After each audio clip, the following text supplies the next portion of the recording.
जिस तरफ निशाना साधा जा रहा है कांग्रेस के ऊपर, अब भारतीय जनता पार्टी से प्रमुख नेताओं में से एक और केंद्रीय मंत्री गजेंद्र सिंह शेखावत भी सामने आए हैं और उन्होंने राहुल गांधी पर निशाना साधा है। कांग्रेस के पूर्व अध्यक्ष राहुल गांधी और पूर्व सांसद राहुल गांधी ने एक बयान दे दिया वीर सावरकर को लेकर, जिसमें उन्होंने कहा कि गांधी हैं हम और गांधी माफी नहीं मांगते, मैं सावरकर नहीं हूं। अब इस पर भी सियासत तेज है, अब इस पर भी राजनीति गरमाई हुई है। अब गजेंद्र सिंह शेखावत सामने आए हैं और उनका कहना है कि अच्छा हुआ आपने कह दिया कि आप सावरकर नहीं हैं। अगर आपको सावरकर को समझना है तो आपको और गहन अध्ययन करना होगा सावरकर के बारे में। और साथ ही साथ उन्होंने राहुल गांधी पर निशाना साधते हुए कहा कि राहुल गांधी ने अपनी अनर्गल टिप्पणी से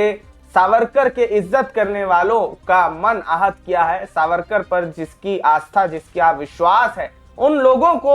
आहत किया है, दुखी किया है और लोगों में अब वीर सावरकर को लेकर गंदगी भर रहे हैं राहुल गांधी। किस तरीके से गजेंद्र सिंह शेखावत निशाना साध रहे हैं कांग्रेस के पूर्व अध्यक्ष और पूर्व सांसद राहुल गांधी पर, आइए सुन लेते हैं।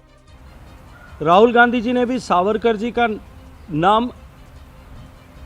अप्रासंगिक रूप से जिस तरह से घसीटा, मैं तो सिर्फ इतना कहना चाहता हूं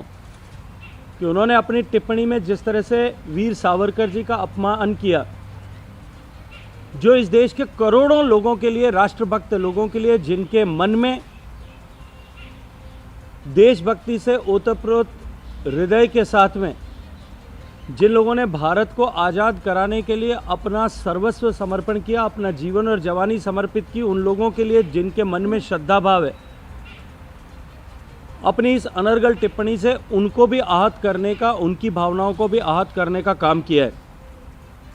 मैं तो राहुल गांधी जी से कहूँगा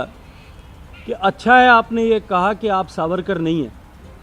अगर आप सावरकर को जानना चाहते हैं तो एक बार जाइए उस अंडमान की जेल में, काले पानी की जेल में जाकर के 5 मिनट तक उस कालकोठरी में मौन बैठ कर के देखिए। वहाँ की दीवारें आज भी सावरकर के संघर्ष के जो साक्षी रही हैं, वो करुण क्रंदन करते हुए आज भी आप महसूस कर सकते हैं। वहाँ के उस आबो हवा में आज भी जो सावरकर ने यातनाएं सही, उनके साथी कैदियों ने जिस तरह की यातनाएं सही, उन यातनाओं को चल कर के वहाँ का परिवेश ने जिस तरह के आंसू बहाए थे, वो आज इतने दशक बीत जाने के बाद में भी वहाँ महसूस किए जा सकते हैं। कोल्हू के में बैल के स्थान पर जोत करके जिन लोगों ने यातनाएं सही, जिस सावरकर ने यातनाएं सही और नारियल के तेल निकाला, उनके पदचाप को आप वहाँ जा कर के अपने हाथ वहाँ रख करके महसूस करने की कोशिश कीजिए। तब आपको सावरकर का संघर्ष समझ में आएगा, जिसने 10 से ज़्यादा साल तक केवल 2 कटोरे पानी के सहारे अपने दिन गुजारते हुए भी न केवल अपना मनोबल बनाए रखा, अपितु अपने साथी कैदियों का मनोबल भी न टूट जाए, इसकी भी चिंता की और हजारों पन्नों की अमर गाथाएं अपने हाथ से दीवारों पर लिखी थी। ऐसे महान स्वतंत्रता सेनानियों का अपमान करने से पूर्व आपको निश्चित रूप से 7 बार सोचना चाहिए। और यदि आपने ये पाप कर भी दिया है तो मैं आग्रह से कहूँगा कि आपको जाकर के इस पाप के प्रायश्चित्त के लिए वहाँ जाकर के और माफ़ी मांगना चाहिए और देश के उन करोड़ों करोड़ लोगों से भी माफ़ी मांगना चाहिए जिनकी भावनाएं आपके इस स्टेटमेंट के कारण से आहत हुई है। लेकिन मैं ऐसा मानता हूं कि ये राहुल गांधी जी का ये स्टेटमेंट भी